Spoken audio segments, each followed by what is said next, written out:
Quando você precisou, nós estávamos lá. Quando cidades precisam se desenvolver, nós estamos lá. Mas quando vocês precisam de mais, nós vamos além, muito além de energia.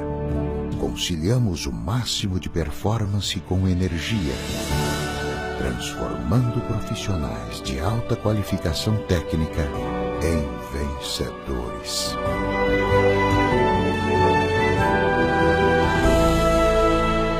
E é por você que estamos vencendo. Visite o local mais charmoso de Foz do Iguaçu. O Marco das Três Fronteiras está com novas e incríveis apresentações culturais. Os espetáculos são realizados diariamente após o pôr do sol das Três Fronteiras. Culturas dos três países representadas com belas apresentações de danças populares. Venha viver esta magia no encontro entre Brasil, Argentina e Paraguai. Nós somos a Cláudio Som, uma empresa especializada em som automotivo com os acessórios mais modernos do mercado. Oferecemos aos nossos clientes soluções seguras e de qualidade em toda a parte elétrica do veículo. Seus sonhos são nossos projetos. Sua paixão pelo som automotivo é a nossa inspiração. A segurança do seu carro é o nosso objetivo. Há 18 anos, a Cláudio Som está presente na vida de centenas de pessoas. A confiança de nossos clientes é resultado da dedicação de cada um de nossos colaboradores. Cláudio Som, 18 anos de confiança e responsabilidade. E aí, vamos bater um...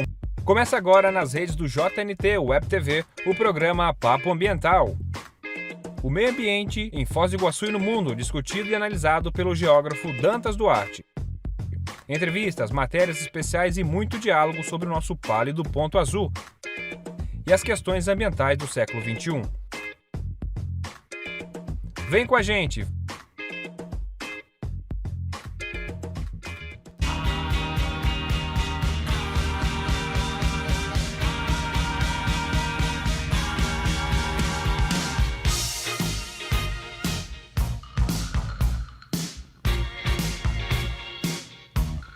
Olha o mistério, hein, Ricardo? Muito misterioso essa abertura aí. Muito boa noite para você que está acompanhando mais um Papo Ambiental. Muito boa noite, Ricardo Azevedo, meu diretor, e a minha convidada aqui, Yara Barros. Como é que vocês estão? Tudo bem? Obrigada pelo convite. Sempre bom falar de onça. Legal, hein? Daqui a pouco a gente vai adentrar bastante nesse assunto, mas eu queria já falar aqui com o nosso espectador, né? Não sei se você percebeu o dia muito estranho hoje, uma coisa meio esfumaçada, um pouco seco. Mas agora no final do dia uma coisa mais estranha ainda, né? A temperatura caiu bruscamente, começou a ventar bastante, em decorrência de uma frente fria que tá para entrar aí, mas não sei se chove, hein? Porque geralmente as frentes frias elas passam aqui, ó. Dá uma olhadinha lá na nossa câmera ao vivo, 24 horas do canal SSC Foz do Iguaçu, que mostra ali o centro da cidade, né? Desde a Avenida JK. E a gente pode perceber que o céu ainda está bastante esfumaçado, mas ainda menos, né, do que foi durante o dia de hoje e também ontem, que começou, né, essa nebulosidade toda aí. Para poder falar um pouco desse assunto, eu trouxe aqui uma matéria da Rádio Cultura, né, em que diz que o corredor de fumaça das queimadas na Amazônia chega ao Paraná. E eles trazem aqui uma ilustração muito interessante com a imagem de satélite, né, o mapa... Eu vou lembrar o nome desse mapa depois, coroplético, se eu não me engano, né? Que é um mapa assim, que mostra vários níveis de cores para poder representar um fenômeno. No caso, um fenômeno atmosférico, onde a gente vê áreas aí de temperatura elevada e outras áreas também de turbulência, né? Que é onde as massas já se encontram e causam aí as tempestades, as rajadas de ventos, como aconteceu em Cascavel nessa tarde. Eu estava vendo os vídeos lá de que até o zoológico da cidade fechou, porque foi danificada a estrutura do zoológico por causa de árvores que caíram, né? Então, lá em Cascavel foi muito forte. Cascavel está a 140, Ricardo, ou 160 quilômetros aqui. 130, né? E pertinho daqui, mas aqui a gente ainda não viu esse sinal de chuva, né? Então, a matéria da Rádio Cultura diz assim: um grande corredor de fumaça resultante do grande número de queimadas na Amazônia do Brasil e dos países vizinhos, podia ser visto na quinta-feira, né, isso já desde ontem, se estendendo pelo interior da América do Sul. O corredor percorria milhares de quilômetros e percorria uma área que vai da região amazônica até o Rio Grande do Sul, passando também pelo Paraná. Ou seja, em épocas de chuva, a gente tem lá a zona de convergência intertropical que traz, né, da Amazônia aquela umidade e faz chover aqui, enche os reservatórios e ameniza o clima nosso aqui no verão, né? Mas esses mesmos corredores de vento trazem essas fumaças, né, das queimadas, tanto da região amazônica quanto do Cerrado, também da Bolívia e do Paraguai, né? Principalmente ali do Paraguai, que tem muitas queimadas. Ano passado a gente pôde perceber esse mesmo fenômeno, ano retrasado também. Eu tenho percebido isso pelo menos aos 5 anos. E você, que está assistindo a gente? Se você percebeu isso aí, comenta aí também, interage aqui com o programa, né? E compartilha aí com quem você gosta e quem gostaria de saber um pouco mais sobre meio ambiente. E por falar em meio ambiente, a gente está aqui com a nossa convidada, né? Yara Barros, do projeto Onças do Iguaçu. Boa noite, Yara. Tudo bem? Boa noite, tudo bem. Você está cansada hoje? Tô morta. A gente teve aí 2 dias seguidos de campo, a equipe toda, a gente subiu o rio ontem, 100 quilômetros de rio, desceu hoje, checando as armadilhas fotográficas que estão instaladas em toda a borda do parque, do rio. A gente está no meio do censo de onças pintadas 2022, né? Ah, legal. Eu vou começar aqui dentro dessa pauta das onças, né? Eu admito assim que é um assunto que eu acho muito interessante, né? A onça é o maior carnívoro que a gente tem na fauna brasileira, né? Principalmente. E a onça, ela significa que o ecossistema ele está equilibrado, né? Que a cadeia alimentar ela funciona bem, né? Para que a onça esteja ali, né? Sim, a onça pintada ela é um predador de topo de cadeia, né? Então, a gente sempre fala que ela é uma espécie guarda-chuva e é uma espécie, o nosso mote é onde tem onça, tem vida. Porque para você ter uma população de onça pintada no longo prazo estabelecida num lugar, tem que estar tudo muito bem, os processos ecológicos funcionando, base de presa boa. Então, se você tem onça num lugar, quer dizer que aquilo lá está indo bem. Por isso que ela é uma espécie guarda-chuva. Se está bem para onça pintada, está bem para outras espécies também. Legal. E qual que é o principal animal de que a onça pintada se alimenta ali no Parque Nacional do Iguaçu? Aqui na região, base de alimentação das onças pintadas são os porcos selvagens, né? Cateto, queixada, mas também veado, paca, cutia, anta. E a gente tem, né, o queixada, que é um dos principais alimentos, ficou extinto por quase 20 anos na região. É mesmo? Né, alguns anos que ele começou a voltar, por causa da caça, né, por causa da intensidade de caça, que ainda é, nessa região, a maior ameaça para as onças. Né? A queixada é o bicho que os caçadores mais gostam, então, aqui nessa região? Paca, queixada, cateto, acho que paca sofre uma pressão bastante, mas veado também, né, tudo que se mexe, basicamente. Né? Falando um pouco da caça, a gente sabe aqui que no Brasil a caça do javali ela é permitida, né, por lei. Né? Aqui nessa região tem javali assim? Não que a gente tenha registro, o javali é uma espécie exótica, né? Mas o que a gente tem muito medo dessa coisa da caça do javali é que às vezes você está com uma licença de caça de javali e aí você aproveita para matar algumas outras coisinhas que passem no caminho. Né? Então, essa coisa de liberação de caça, mesmo que seja para controle de exóticas, é uma coisa muito complicada porque é muito difícil de controlar. Né? E a gente sabe que a caça, para as onças, a caça ela é desastrosa. Não só porque afeta a base de presas, mas o cara está lá no mato, entrou lá para pegar uma paca, para pegar um cateto, se passar uma onça pintada, ele pode mata acabar, igual. Pintado ou pardo, ele pode acabar matando também. Né? E já aconteceu isso, já? A gente já encontrou 2 onças, nesses 5 anos, quase 5 anos que o projeto Onças do Iguaçu está funcionando, a gente já encontrou 2 onças pardas, abatidas na região, flutuando no rio, perto da região de Capanema, e ainda não encontrou nenhuma pintada, o que não quer dizer que elas não estejam sendo abatidas. Né? E isso significa o quê? Que a onça parda ela é mais arisca do que a onça pintada? Não, na verdade, a parda é menos arisca. Né? A onça parda ela tem uma plasticidade ecológica maior. Então, ela se arrisca mais em áreas com mudanças antrópicas. Então, é muito mais frequente você ver onça parda atropelada em estradas, cruzando o canavial. É frequente você ver a onça pintada estava lá, onça parda estava lá embaixo do tanque, na garagem, dentro da cozinha, dentro de alguma edificação, porque elas saem mais da mata. A onça pintada ela fica mais mais dentro da mata mesmo. Eu estava lembrando hoje à tarde de um fato, né, de que uma onça parda estava andando aí pela Vila A há um tempo atrás, né? Foi até filmada. Sim.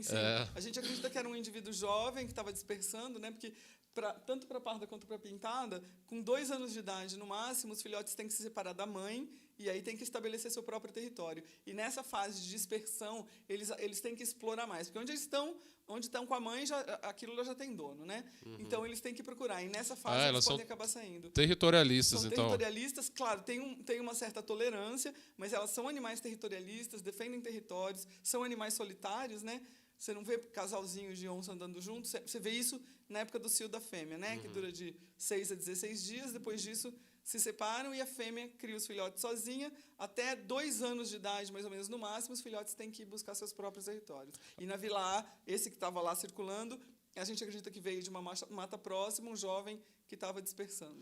Daqui a pouco eu vou voltar ao assunto da onça parda, porque eu estava vendo que lá no Facebook de vocês tem a trajetória da onça Leôncio, né, que vocês receberam lá no refúgio biológico, trataram dela, ela foi recolocada na natureza, mas infelizmente morreu, né? Sim, o Leôncio ele foi atropelado, né, e foi atendido no refúgio. O projeto Onça do Iguaçu a gente não trabalha com animais em cativeiro, a gente nem tem estrutura.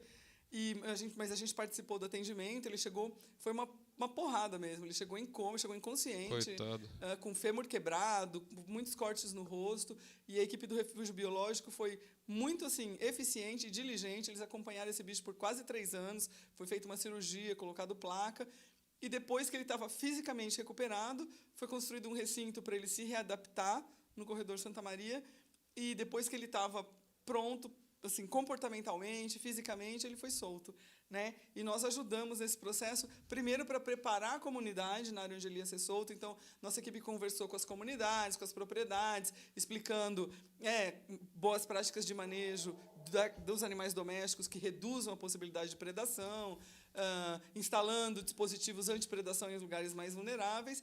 E a gente ajudou, porque ele foi solto com uma coleira, né? Um colar que manda sinais para um satélite que nos devolve o sinal. Então, a gente acompanhou a localização do Leôncio e ele rodou muito, né? Rodou muito, veio para áreas urbanas, e no fim se estabeleceu próximo ao lago, num lugar bacana, conseguiu caçar capivara, a gente conseguiu ver na câmera ele com a capivara que ele caçou, e infelizmente ele foi depois encontrado morto.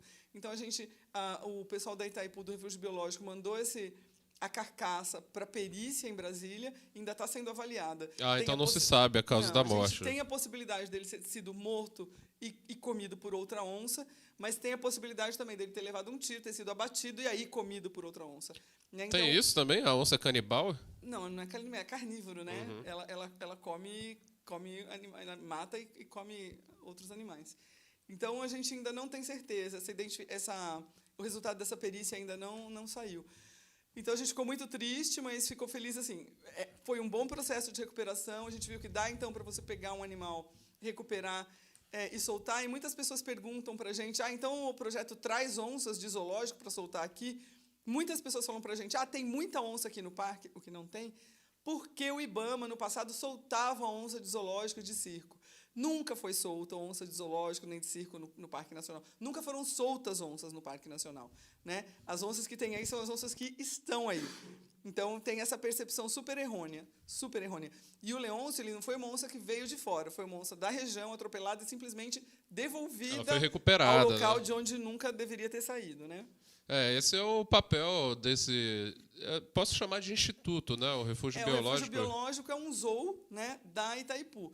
Então, os bons zoológicos hoje, eles têm a conservação como uma das suas linhas, um dos pilares de um zoo moderno é trabalhar com conservação. E, nesse caso, nessa interação entre o trabalho feito em campo, né, ajudar é uma interação entre campo e cativeiro para a conservação das espécies.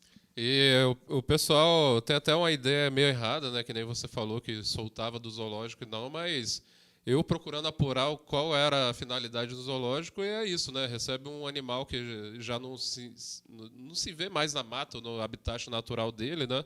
E que ele já perde toda aquela característica que ele tem, né? Sim, os zoos têm não só essa coisa da reprodução, né, mas também passar informação para o público, engajar o público. Muitas espécies que estão extintas na natureza, a ararinha azul, por exemplo, depende da expertise dos zoos para poder reproduzir e ter animais para devolver. Então, os zoológicos são, sim, os bons zoológicos são uma boa ferramenta de conservação, sim. Então, hoje, em Foz do Iguaçu, quem cumpre esse papel é o Refúgio Biológico e o Parque das Aves. Você trabalhou também no Parque das Aves, sim, né? Sim, trabalhei também. São dois zoológicos que trabalham com conservação. Eu estava lendo o seu currículo, né? Você também trabalha com aves, né? Sim, eu trabalhei com aves boa parte da minha vida, né? Eu comecei na conservação no projeto Ararinha Azul, que é uma espécie extinta na natureza. Trabalhei com o último indivíduo selvagem em campo, no sertão da Bahia. Agora a espécie foi devolvida, né? Recentemente foram soltas ararinhas azuis. Então eu trabalhei dentro do governo também, coordenando comitês de conservação de espécies de aves ameaçadas. Então, sim, eu tenho esse background aí de aves, mas na verdade, um background de conservação, né? Então, isso se aplica para várias espécies. Legal. Eu vi uma outra informação que eu achei bem interessante. Tem também o Dia Nacional da Onça Pintada, né? Que é 29 de novembro. A gente conseguiu criar em 2018, junto com o Senap, que é o centro do ICMBio que trabalha com predadores. A gente conseguiu uma articulação junto com o Ministério. Em 2018, então, foi criado o Dia Nacional, agora ele já é o Dia Internacional da Onça Pintada. E a mesma portaria que cria esse dia, ela transformou a onça pintada no símbolo brasileiro de conservação da biodiversidade. Então, isso é legal, dá mais peso, né, para a necessidade de conservação desse gato fantástico. Legal. A onça pintada, ela só existe aqui no Brasil? Não. Ela existe em vários países. Ela já existiu nos Estados Unidos, quase agora não mais. Vários países da América do Sul. Né? Sim. Mas as maiores populações, a maior, ela já perdeu 50% toda a sua área de ocorrência histórica, 50% já está perdido, né? E do que sobrou, 50% está no Brasil. Então, no Brasil, ela é considerada como espécie ameaçada, como vulnerável, mas a gente classifica de maneira diferente em cada bioma. E aqui onde a gente está, que é a Mata Atlântica, ela é considerada criticamente ameaçada. A estimativa é que tenham de 250 a 300 onças na Mata Atlântica. Na Mata Atlântica do Brasil inteiro? Juntando o Brasil, Argentina. E aí, no Corredor Verde, que é essa área que engloba Brasil e Argentina, a estimativa é que tenham 90 animais. Ou seja, a gente tem basicamente 1/3 de todas as onças pintadas da Mata Atlântica. Né? Uma super orgulho, uma super responsabilidade. E é a única população de onças pintadas da Mata Atlântica que está comprovadamente crescendo. Ela quase se extinguiu quando Peter Kroschel, que era um dos maiores pesquisadores de onças do Brasil, que a gente perdeu por causa da Covid, né, essa doença maldita. Quando o Peter começou a trabalhar aqui na década de 90, ele estimou que tinha mais ou menos 60, 70 onças. E elas foram quase todas mortas. Né? O Peter colocou colar em 7, as 7 foram mortas. E em 2009 estava lá uma estimativa de 9 a 11 onças no Parque Nacional do Iguaçu. Ou seja, agora dobrou, quase né? Localmente extinto. E ao longo dos anos, com o trabalho do Parque Nacional do Iguaçu, de coibir caça, com o trabalho do antigo Projeto Carnívoros do Iguaçu, com os trabalhos de conservação sendo feitos, essa população basicamente dobrou. Né? E a gente monitora isso. A gente tem um censo a cada 2 anos, junto com o pessoal do Projeto Jaguareté na Argentina. Então, o censo é bianual e binacional, para monitorar como que está a tendência populacional. Eu tinha visto ali que os números, né? Parece que aqui no Brasil tem menos onças pintadas do que na Argentina, né? É porque a área amostrada na Argentina é maior. Aqui maior? A gente amostra o Parque Nacional do Iguaçu, que são 185 mil hectares. Mas o total que a gente amostra são 500 mil hectares nos 2 países. Porque a amostragem na Argentina não é só feita no Parque Iguaçu, mas nos parques provinciais que tem perto também. Então, a área é maior. É muito mais verde do que aqui, inclusive, lá, né? Em Misiones. O Parque Nacional, se você pegar o mapa do Paraná e olhar como evoluiu, se é que dá para chamar de evolução ou desmatamento, você vai ver que tem o Parque Nacional do Iguaçu e depois você tem um pouco mais de mata ali na zona costeira, mas basicamente eu falo isso sempre. O Parque Nacional de Iguaçu ele é uma ilha de vida no meio de um estado lascado de desmatamento. Né? Então, às vezes, as pessoas falam, para que tanto mato? Para que esse parque desse tamanho? Podia estar usando isso aí para plantar, para criar gado. Aí a gente mostra. A gente fala, eu acho que essa é uma reflexão para todo mundo. Será que o ser humano, como espécie, você tem mesmo o direito de ocupar 100% dos espaços do planeta? Você não pode deixar nada para as outras espécies também que precisam de área, né? Então, o Parque Nacional do Iguaçu ele é uma ilha de vida. Eu acho que hoje a existência da onça pintada e de outras espécies ameaçadas ela está diretamente ligada a existência do Parque Nacional do Iguaçu. Então, manter a integridade desse parque é fundamental para a conservação de um montão de espécies, não só a onça-pintada.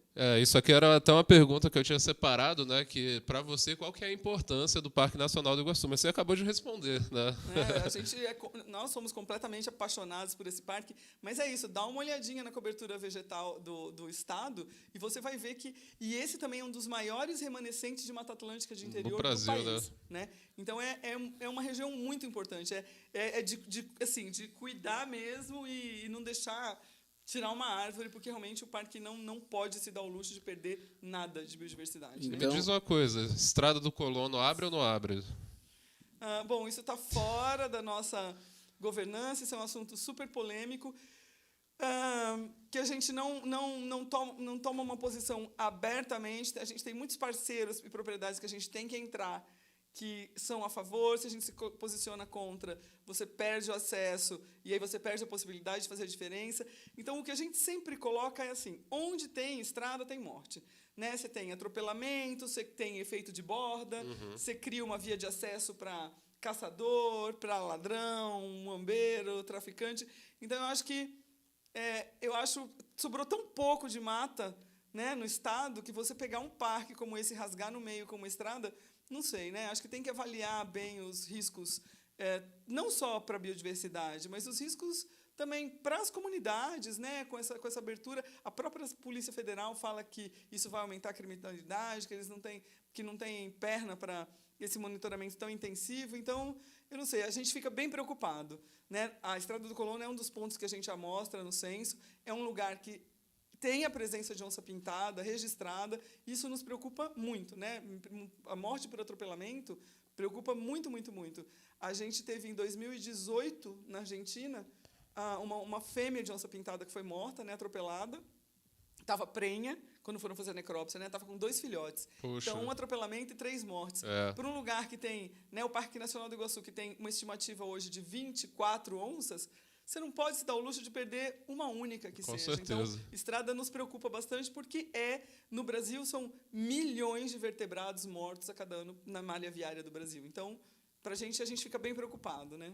E não só a onça-pintada, ela fica ameaçada, né, com a reabertura de uma estrada no interior de um parque tão importante como esse. É né? uma coisa para avaliar, né? Discutir com as comunidades, discutir com autoridades e ver realmente, né, o porquê e que outro jeito teria, esse é realmente o melhor caminho. Né? Eu acho que tem que ser uma coisa bem, bem avaliada. A gente não está participando diretamente de decisões sobre... Isso não é uma decisão do projeto, mas a gente tem uma preocupação pelas onças e pela biodiversidade.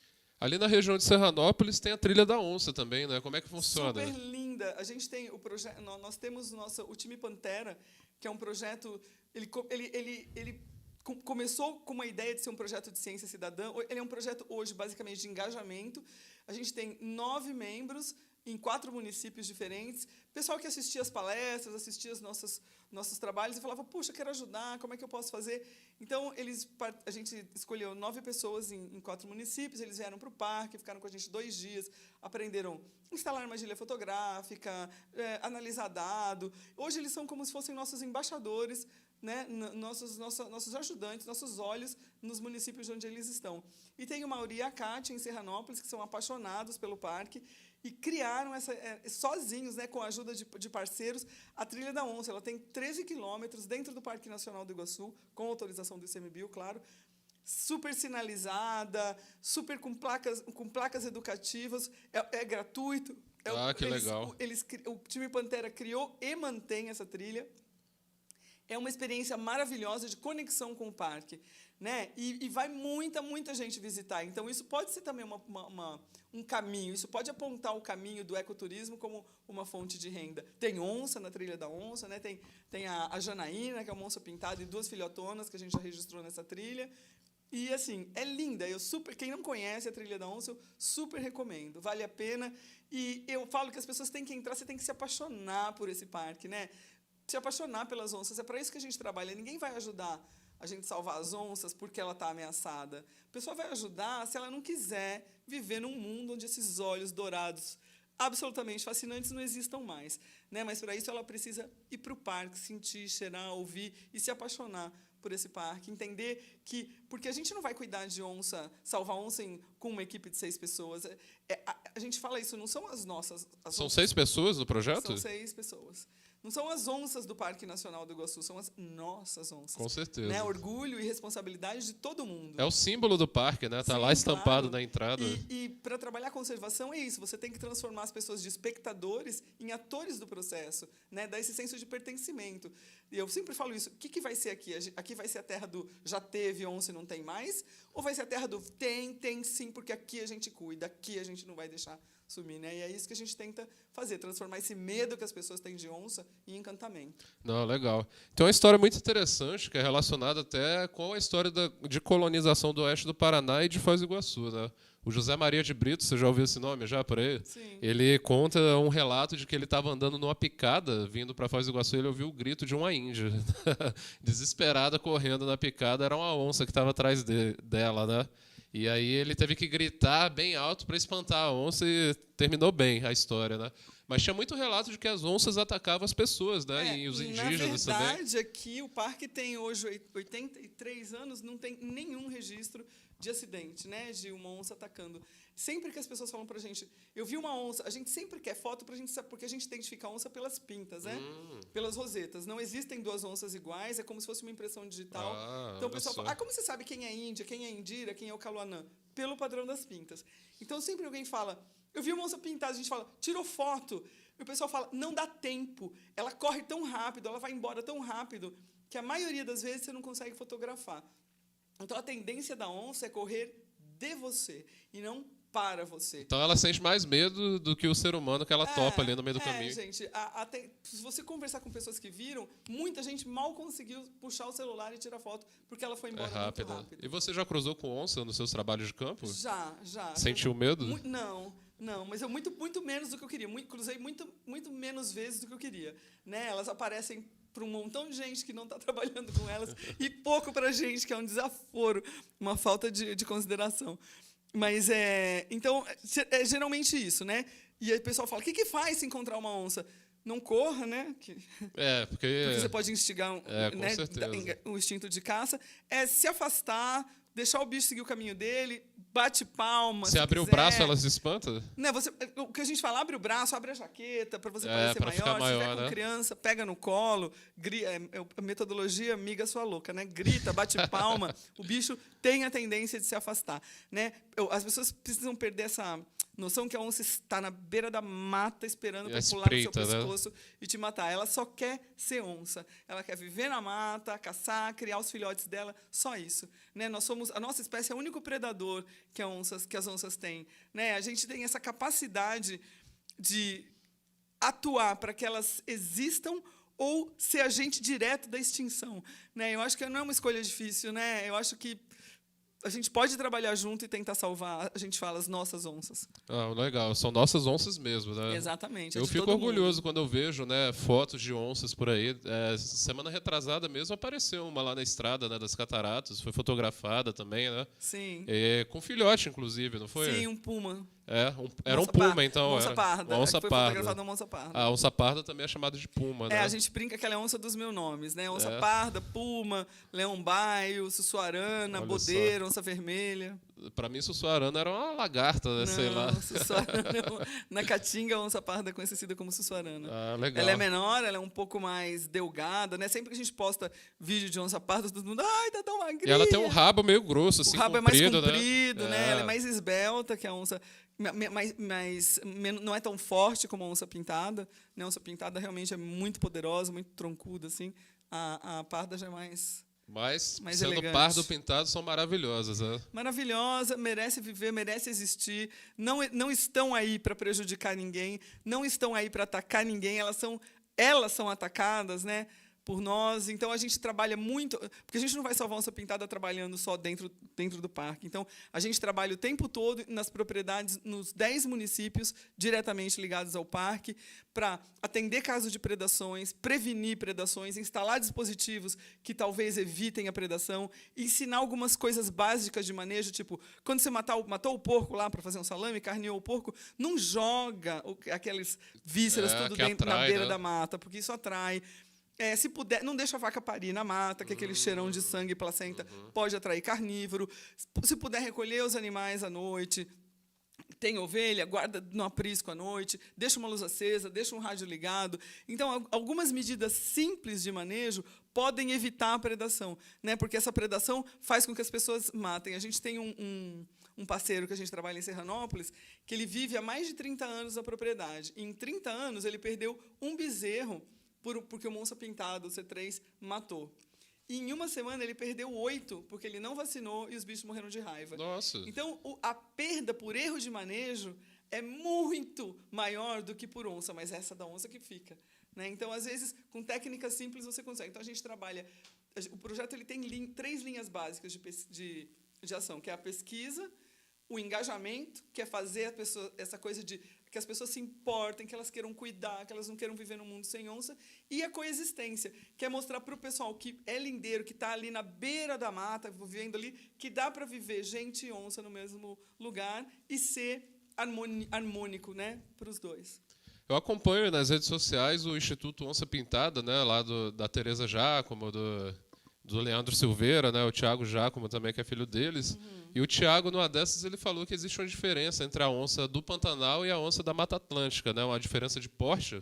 Na verdade, para animais, para predadores que caçam em floresta densa, não é vantajoso ele ser grandão, né, porque ele tem que caçar dentro de uma massa fechada. Então, as onças da Mata Atlântica, as onças da Amazônia, são animais menores do que as onças do Pantanal, que caçam em área aberta, então um tamanho vantajoso não interfere, não atrapalha e pode até ser útil. Então, sim, as onças de aqui, historicamente, a onça mais pesada capturada tinha 92 quilos, e no Pantanal você tem onças de 140 quilos. Né? Nossa, que diferença, então, né? Sim. Então, essa onça do Pantanal é aquela famosa da foto lá que pega o jacaré na beira do rio. Sim, todo mundo que vem para cá acha que vai ver onça pulando no rio, pegando jacaré, capivara. Na Mata Atlântica é muito difícil você visualizar a onça, né? É uma mata fechada. Quem vê onça pode ajoelhar no milho e agradecer, porque é realmente muito difícil. A gente estuda a dieta das onças aqui através da coleta de fezes, né? A gente encontra fezes, coleta, porque aí vai você ver o pelo de quais animais está ali, o ossinho de qual animal que está lá dentro. Você consegue identificar até o DNA através das fezes? Sim, a gente manda para análise genética também. Sim. Ah, legal.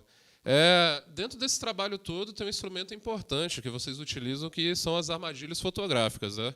E recentemente teve um grande furto, a gente pode dizer, né, de armadilhas que estavam instaladas. Né? Esse ano acho que já foram 4 ou 6 furtadas. A armadilha fotográfica são nossos olhos no campo, né? Uma câmera que você instala, que a gente fala, no pé da árvore. Quando passa um animal, ela é ativada por calor ou por movimento, então ela filma ou fotografa, dependendo do que você programou, aquele animal. Então, com isso, a gente consegue saber quais onças estão ali, quais são as presas das onças que estão ali, estimar densidade, estimar padrão de atividade. Então, para quem trabalha com mamífero, a armadilha fotográfica ela é não dá para trabalhar sem isso, né? Elas são caras, é difícil, projeto de conservação, você está sempre vendendo almoço para comprar janta, dependendo de doação de parceiros, de patrocinadores. E cada vez que uma câmera é furtada, são R$ 2.500 de perda, mais o valiosíssimo dado que estava no cartão de memória. É o principal. Então, né? Essas que foram furtadas recentemente já são, porque a gente começou há um mês, o censo 2022, e nesse ponto onde as 2 câmeras foram roubadas, a gente não sabe, então, se passou onça pintada, se não passou porque o dado foi levado embora. E é uma câmera que não serve para mais nada além disso, né? Então, o que a gente acredita é que caçador passa na frente, acha que vai ter seu rosto filmado e rouba, furta, leva embora para não ser identificado. Elas são instaladas numa altura para pegar onça. Então, se passar uma pessoa, ela vai pegar o joelho, o pé, ela não vai pegar o rosto. Então, deixa as nossas câmeras, vai embora. Aliás, saia do mato e não caça. Né? Não caça, né? Essa é a principal. Mas, então, e a gente está pedindo ajuda para as pessoas, porque a gente sabe que deve ter alguém que sabe, mas ninguém nunca fala nada. Nós não somos fiscais, nós não somos policiais, nós não... o Projeto Onças do Iguaçu, a gente luta contra a caça através da conscientização, né? Explicando que a carne de caça que enche o seu prato, ela esvazia a nossa floresta, que não é bacana você servir uma paquinha para os amigos no fim de semana, né? Então, essa é a nossa linha, de convencer as crianças, a convencerem os pais. A parte de comando e controle, de ir, prender, fiscalizar, isso é feito pela Polícia Ambiental, pelos fiscais do órgãos ICMBio, competentes, pelos né? órgãos competentes, né, de comando e controle, que não é o nosso caso. Mas a gente pede que as pessoas que... você sabe alguém que furtou? Denuncia, liga para a Polícia Ambiental, denuncia, a gente quer recuperar nosso equipamento, a gente quer recuperar nossos dados e a gente quer que isso pare de acontecer, porque não tem cabimento. Ano passado foram 14 armadilhas fotográficas furtadas. É muito, né? É muito, não há projeto, isso é um saco sem fundo, né? Não há projeto que dê conta de repor uma quantidade de furto desse tamanho. Dá quase 30 mil reais aí pelo valor que você colocou. Passa um pouco disso, né? Pois é. E é difícil, né? É difícil você conseguir, depois vai explicar para o patrocinador, olha, preciso de mais porque, né, levaram embora. O patrocinador tem consciência disso aí? Ah, sim. Hoje o nosso principal patrocinador é o WWF Brasil, né? É patrocinador e é também um parceiro executor, um super parceiro, né? Hoje o projeto existe graças ao grande apoio do WWF Brasil, e a gente tem vários outros parceiros que nos ajudam, né? Eu falo, conservação é uma operação de guerra, né? E a gente aperfeiçoa a arte da mendicância. Você vai para todo mundo, opa, quer ajudar, e a gente, graças assim, a gente fica muito grato a todo o apoio que a gente consegue, tanto de engajamento quanto de recursos. Então, a gente consegue trabalhar. O projeto é um projeto institucional do ICMBio, desenvolvido em parceria entre o Parque Nacional do Iguaçu e o Instituto Pro Carnívoros, ao qual nós somos ligados. Existe um acordo formal de cooperação, né? Então, a gente está trabalhando junto, né? ONG e governo trabalhando junto para salvar uma espécie. Né? Então, é isso, mas precisa de ajuda. Legal. Eu trouxe uns vídeos aqui, né? Um vídeo que você fala sobre o roubo, né, das armadilhas fotográficas, e um outro vídeo que mostra ali o filhotinho andando, né? Uma coisa bem fofa, assim. Tem como botar, Ricardo? Essa é uma cutia com uma laranja pepu, e essa mesma câmera, um mês depois, pegou um filhotinho de puma, e ele olha super desconfiado para esse restinho de laranja pepu que ficou depois da cutia comer.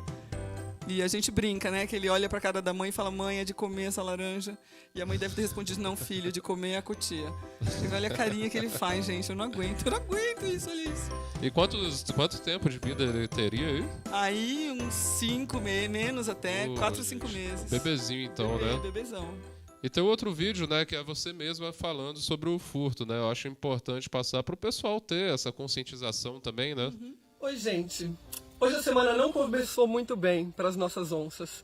Sabe essas imagens lindas que a gente sempre posta nas nossas redes sociais das onças? Então, são feitas com as armadilhas fotográficas que nós instalamos. E como vocês sabem, a gente está no meio do Censo 2022 para tentar atualizar qual é o tamanho da população de onças pintadas no parque. Hoje a nossa equipe foi fazer a primeira checagem depois de um mês das armadilhas em campo. Chegamos em um dos pontos, olha aí como é que estava. Os ladrões cortaram o cabo de aço e roubaram 2 câmeras. E além das câmeras, claro, roubaram os dados que estavam dentro dessas câmeras. É muito difícil a gente conseguir recurso para comprar essas armadilhas fotográficas. É muito precioso o dado que está lá dentro. Agora, se existem onças nesse ponto, a gente não sabe porque a câmera foi roubada. Então eu quero pedir, a gente está pedindo ajuda da comunidade, da população que gosta, que quer ajudar a cuidar das nossas onças. Se vocês sabem de alguém que roubou, que furtou essas armadilhas, se vocês sabem de alguém que tem essas armadilhas furtadas em casa, por favor denunciem, porque a gente não pode continuar trabalhando desse jeito. Acho que as nossas onças merecem mais do que isso. Aqui embaixo no vídeo está o telefone da Polícia Ambiental. Por favor, se vocês tiverem algum dado de câmera furtada, entrem em contato com a polícia para a gente poder recuperar o nosso equipamento, principalmente recuperar os nossos dados e ajudar a cuidar das nossas onças. Olha que linda, né? Lindo, esse é o Iberê, lindo. As onças são fantásticas. Se você olhar bem, olha esses olhos dourados, não existe nada igual nesse mundo, é uma coisa louca. E é isso, estão lá só querendo ser onça, né? Ela só quer isso, só quer paz, só quer viver lá na mata e ficar lá. Você vê, né? Esse programa aqui ele funciona como uma ferramenta de conscientização ambiental para toda a sociedade, né? Então eu reforço aqui o número da Polícia Ambiental, né? Quem souber de informações dessas armadilhas aí, é 3529-9045. Falem com a Polícia Ambiental, devolvam, né, essas armadilhas, porque vocês estão conhecendo hoje aqui a importância que esse projeto tem aí para a conservação da vida dentro do Parque Nacional do Iguaçu. E Foz do Iguaçu deve se orgulhar, né, disso aí, porque Sim, é a sede desse parque, pô, e a onça é o símbolo, né? É o símbolo do parque. Por que não um símbolo da nossa cidade também, né? Fica ali entre Coati e a onça, né? Poxa, gente, a gente tem a única população de onça pintada da Mata Atlântica que está crescendo. Olha que orgulho, né? Eu acho que Foz é isso mesmo. É a cidade da onça. Na verdade, todas as que estão... Esse é o Parque da Onça Pintada. Ela é o símbolo do Parque Nacional. Pô, símbolo brasileiro de conservação da biodiversidade. E está aqui, no nosso quintal, né? Tá do lado ali, né? Está no nosso quintal. Não custa nada também dar aquele pulinho lá no fim de semana para poder observar as cataratas. Né? As pessoas precisam... Você não vai tentar salvar nada que você não ame, né? Então vai lá, se encanta. É tão fácil.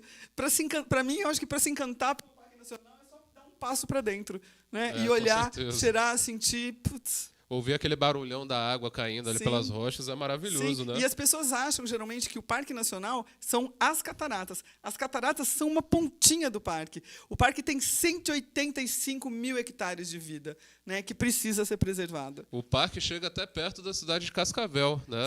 A uns 20 quilômetros de distância ali está o Parque Nacional do Iguaçu. Tem 10 municípios diretamente ligados ao parque, né, e são 14 no entorno todo. No entorno, né?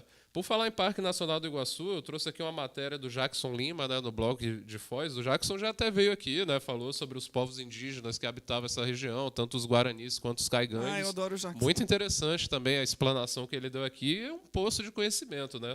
Então ele fala aqui, né, se o Parque Nacional do Iguaçu é a maior reserva de Mata Atlântica do sul do Brasil, e ele traz números dentro desse dado, né? Ele diz assim: o Parque Nacional do Iguaçu é isso sim. O maior deles, com 185.262,5 hectares. Né? Em segundo lugar, vem o Parque Nacional da Ilha Grande, também no Paraná. Eu já visitei lá esse Parque Nacional, região maravilhosa ali. Icaraíma, Porto Rico, Rio Paraná, ali é muito lindo. Né? Muita areia, muitas praias fluviais, uma coisa inimaginável. Né? Ele fala aqui que o Parque Nacional da Ilha Grande tem 76 mil hectares, né? Um total arredondado dos 10 parques nacionais do Sul é de 368.266 hectares. Acrescentando 185 mil hectares ao número, chega a mais ou menos uns 500 mil hectares, né, que protegem a Mata Atlântica e ambientes vizinhos, como a Lagoa do Peixe. Né? Então, ele traz aqui dados de parques como Aparados da Serra, Araucárias, Campos Gerais, Guaricana, Ilha Grande, Lagoa do Peixe, Saint Hilary Lange, é mesmo esse nome do parque? Não conheço. Que ele não colocou aqui onde fica, né? Eu vou até pesquisar também depois. São Joaquim, Serra do Itajaí, Superagui, que é aqui no Paraná, São Paulo também, né? E o Parque Nacional do Iguaçu. Gente, se vocês puderem acessar aí o blog de Foz, sempre tem lá muitas reportagens, muitas informações interessantes a respeito de Foz do Iguaçu e da região também. Né? O Parque Nacional do Iguaçu é um dos parques mais visitados do Brasil. Né? No período pré-pandemia, você tinha 2 milhões de pessoas do mundo inteiro vindo ver nosso quintal. Né? 2 milhões de pessoas se apaixonando pelo nosso quintal. Vindo aqui, né? Que prestígio, né? Nosso, receber o mundo para poder ver o Olha Parque Nacional. Né? Olha que orgulho. Você não tem que olhar para esse parque e falar, putz, podia estar plantando milho aí. Não, olha e fala, meu, que orgulho, isso aqui está onde eu vivo. Né? Isso é o meu quintal, eu ajudo a proteger, né? Eu ajudo a cuidar. E por falar nisso, né, a gente teve também uma grande visitação no dia 7 de setembro, inclusive está aqui no Instagram do Jornal Novo Tempo. Né? Vocês estão assistindo a gente aqui, sabe que a rede aqui é grande. Né? Tem o YouTube, tem o Facebook, tem também o Instagram. E no Instagram, o Ricardo Azevedo traz aqui a notícia, né, de que o Parque Nacional do Iguaçu recebeu 4 mil visitantes no dia da Independência, né, na quarta-feira. Então, foram 3.904 visitantes. Né? Se compararmos o mesmo feriado do ano passado, quando caiu na terça-feira, a visitação foi maior, pois em 2021 a unidade registrou a entrada de 2.963 pessoas. Do total de visitas, 2.601 foram de brasileiros, 1.303 de estrangeiros de 36 países. E detalhe, no mês de agosto, o levantamento feito pela direção do parque recebeu mais de 100 mil visitantes, só no mês de agosto. Muita gente. Isso é muito bacana. Eu espero que sejam 100 mil pessoas que saíram apaixonadas pelo parque, pelas onças e se sentindo responsáveis pelo seu cuidado. Né? Se a gente tirar uma base aí de 100 mil pessoas em 12 meses, a gente ultrapassa 1 milhão de visitantes pós-pandemia. Logo aqui, né? A pandemia foi agora. Né? Então... E me diz uma coisa, Yara, em que medida que essa visitação ajuda também o projeto Onças do Iguaçu? Acho que ajuda no sentido de engajamento. né? Tudo que é o que eu falei, de conectar, de fazer que elas se apaixonem pelo parque, que elas se apaixonem pelas onças. Basicamente isso. Eu acho que isso nos ajuda a fazer com que as pessoas tenham vontade de cuidar. Isso está diretamente ligado a um aspecto de educação ambiental, né? Sim, a gente nem falo tanto educação ambiental, eu falo engajamento mesmo, né? E nos ajuda também, de certa forma, financeiramente. A gente tem um parceiro, que é o Instituto Conhecer para Conservar, que repassa para o projeto recursos advindos de venda de camisetas, da cerveja Jaguareté. Então, isso também tem um auxílio econômico para o projeto. Tem até cerveja? O pessoal do Instituto Conhecer da Cataratas S.A. fez a cerveja Jaguareté. E parte do lucro é revertido para o projeto. Ah, legal. Ricardo, vamos dar uma olhadinha de novo lá na câmera ao vivo, porque tem notícia aí do tempo, né, que vai virar, porque parece que tem uma frente fria entrando. Eu trago aqui notícias da página Informações Meteorológicas, né, no Facebook, vocês podem seguir também a página aí, onde diz: frente fria muda o tempo no sul. Do calor ao frio, haja saúde, né? Haja saúde. Eu, por exemplo, tô gripado. Essa noite eu tossi muito, sabia? Essa entrada dessa fumaça aí faz mal pra caramba, Sim, né? claro. Nossa, super tóxico, super para problemas respiratórios, é péssimo. É terrível. Nessa sexta, né, dia 9, uma frente fria muda o tempo no sul, trazendo chuva e risco de temporais. Na sequência, um ar frio já ingressa, e a gente já pode sentir isso porque a temperatura caiu bruscamente aí nas últimas horas. Está fazendo 18 graus já, para um dia que estava fazendo 31 graus de máxima, né? Não tem corpo que aguente isso aí. Então, no Paraná, né, o Informações Meteorológicas, ele diz aqui que o dia será de sol entre algumas nuvens. Na verdade, foi de sol entre bastante fumaça, né? E em partes do estado. A meteorologia não descarta a formação de nuvens carregadas ao longo do período da tarde, como aconteceu em Cascavel, né, sobre as regiões oeste, sudoeste e centro-sul, devido à descida do calor e da umidade trazida pelos ventos do norte, em constante com influência do sistema de baixa pressão atmosférica. Ao longo da noite, os ventos já viram e passam a soprar do sul, né? Eles estão vindo de norte e agora eles estão soprando do sul, desde o fim da tarde, né? Principalmente na metade oeste e sul do estado.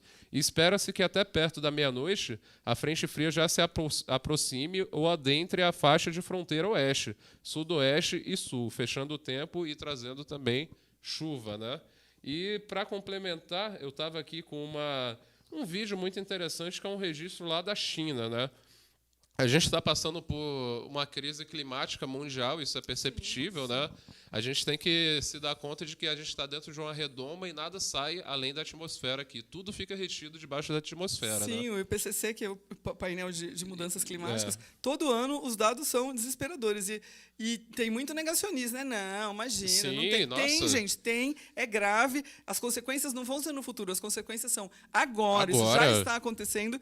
E cada pessoa que toma qualquer decisão de consumo impacta diretamente isso. Então, não é uma coisa para o futuro, não é os seus netos que vão ver. Não, isso está acontecendo, agora, né? Isso até me impressionou, porque lendo essas notícias à tarde, tinha gente lá contestando os dados satélite iguais, sabe? Sim. O satélite está mostrando dado de queimada. Aí, gente, a fumaça está aí, a Amazônia está desaparecendo, está pegando fogo. Então, são dados. Se você contesta opinião, né? Dados você não contesta, dados você... Pois é. Se desespera e faz alguma coisa discute ali, né? Exatamente. São dados, não são opiniões. Conscientiza, né? E o que aconteceu lá na China, né? Esse vídeo aí que o Ricardo vai botar diz assim: a China registra o mês mais quente de agosto desde que os registros começaram. A gente está falando aqui de uma nação que é milenar, né? Sim, essas ondas de calor na Europa também super atípicas.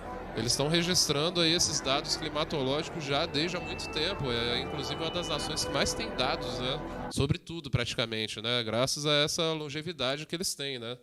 Então... Isso afeta diretamente cada pessoa. Tem uma certa tendência das pessoas acharem que aquecimento global, mudança climática, tem só aquela imagem do urso polar se equilibrando num pedacinho de gelo. Não, gente, isso afeta você aqui, não só os ursos polares, você aqui em tudo. E você consegue perceber mudança de clima, mudança de floração, mudança de estações.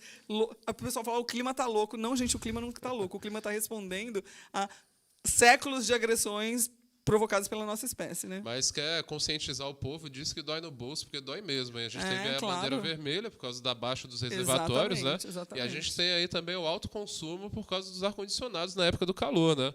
Que foi inclusive o que aconteceu ali naquele vídeo da China. Você pode botar de novo, Ricardo? Esse vídeo ele mostra idosos que buscaram ar-condicionado de um supermercado para fugirem da onda de calor que assola a China, né? Curiosamente, este não é um comportamento inédito em Hubei e Chongqing. As pessoas estão fazendo isso há mais de um mês para vencer o calor.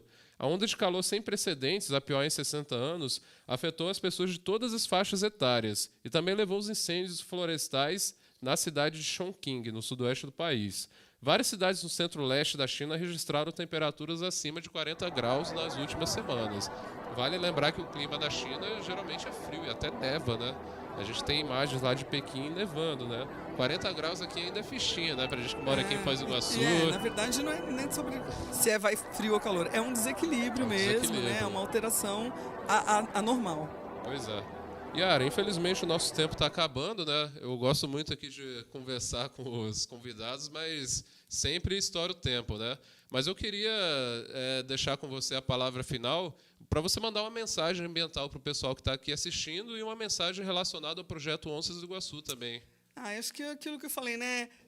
Para quem é da região, tenha muito orgulho de ter esse parque, de ter essa ilha de vida no seu quintal, ajude a cuidar, leva as pessoas para conhecer, se conecta, tira esses óculos essas lentes de medo que vocês têm para olhar para as onças, olhem para as onças com olhos de amor, com olhos de reverência, né? Porque é um animal fantástico, está super ameaçado, depende da gente para continuar existindo e só quer tá lá, né? Então, a gente tem um Instagram, Facebook, YouTube, tudo o que acontece, os vídeos bacanas estão lá. Então, se você precisa de material para se apaixonar pelas onças, precisa de argumento, tá lá. Só seguir, vai lá e seja um amigo da onça também, né? Ajuda a gente nessa luta em glória para conservar essa espécie. Legal. Yara, agradeço aí por você ter aceito o convite, tá? Deixa as portas do Papo Ambiental abertas para você voltar. Se quiser indicar uma pessoa também envolvida aí da área do meio ambiente, manda uma mensagem lá para mim, né? Tá, joia. Muito obrigado, viu? Obrigada pelo convite, obrigada pela possibilidade de poder falar para fazer as onças chegarem no coração das pessoas. Fico muito feliz por isso, viu? Ricardo, antes da gente fechar, tem muito comentário que eu não acompanhei por aqui. O Facebook não liberou nada hoje. É mesmo? Apagou tudo aqui. O que houve? Teve bastante audiência, mas não aparecem os nomes e comentários. Ah, que pena. Pessoal, eu vou fazer o seguinte, eu vou chegar em casa, né? O Facebook. O Facebook tá assim, tá difícil, né? O Facebook ultimamente. Mas eu vou responder aí cada um de vocês. Mais uma vez eu agradeço aí pelo carinho da audiência, né? Por vocês sempre acompanharem a gente aqui. E estaremos aí com educação no trânsito no próximo Papo Ambiental, né? A tia Beth e companhia vai estar aí para falar de educação no trânsito, sempre nessa Bate-Caverna, no mesmo bate-horário, né? Sexta-feira, 19h30, nas redes do JNT Web TV e também ao vivo na minha página do Facebook, Dantas Duarte. Grande abraço para vocês, bom fim de semana e mais uma vez obrigado pela companhia.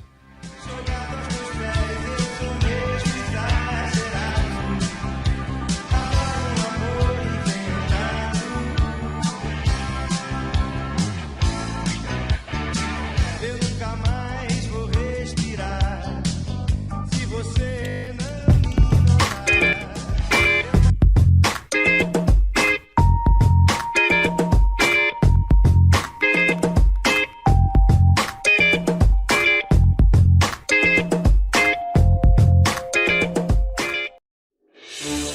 O mundo está em uma constante transformação. O homem evolui, a natureza se recria. Os desafios colocados em nosso caminho definem se vamos superá-los ou não. O tempo não para. E nós também não. Está chegando um novo estilo de fazer comunicação, de estar conectado com o mundo. Um novo conceito de entretenimento, informação e interatividade com você. Agora em todas as redes sociais e com muito mais conteúdo. Com a qualidade de sempre e de um jeito diferente na rede. Fique ligado, um novo tempo chegou. JNT TV, vem com a gente.